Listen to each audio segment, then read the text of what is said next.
পূর্ণাগরের সকাল ছিল পূর্বের মতোই শান্ত, কিন্তু আদিত্যর মন আজ অন্য কথা বলছিল।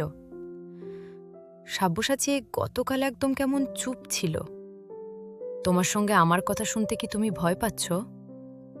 সাব্যসাচী বাড়ির উঠোনে দাঁড়িয়ে পেয়েছিল গাছের ছায়ায় কিছু শীতলতা, কিন্তু তার ভেতর এক উল্টে যাওয়া অনুভূতি ছিল। নরম কণ্ঠে ঠোঁটে ছাপা লজ্জা। আদিত্য, তুমি ভুল বুঝছ। আমি ভয় পাচ্ছি না, শুধু একটু দুশ্চিন্তা আছে।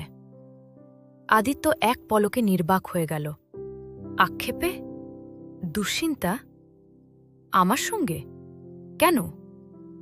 সাব্যসাচী একটু দূরে তাকিয়ে বলল, আমার মা বলেছে গ্রাম মানুষ সহজে কথা শোনে না। অন্যদের চোখে আমি সবসময় অদ্ভুতভাবে আলাদা লাগি।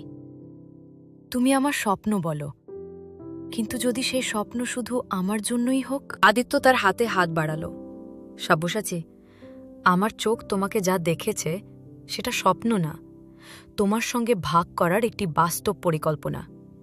তোমার স্বপ্নকে আমি নিজের মতোই বুঝি।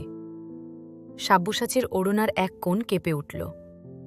তাহলে আমাকে বিশ্বাস করতে দাও আদিত্য, আমি তোমার পাশে থাকব, কিন্তু দয়া করে আমার চুপ ভরা কথা শুনবে। আদিত্য ধীরে বসে তার পার্শ্বে। আমি সব কিছু শুনব, সব ভুল বোঝাবুঝি মুছতে চাই। আমাদের পথ একসাথে গড়ব, ধীরেই হলেও। সেদিন দুপুরে নদীর পাড়ে তারা দুজন একটা পুরনো বাঁশঝাড়ের নিচে বসেছিল।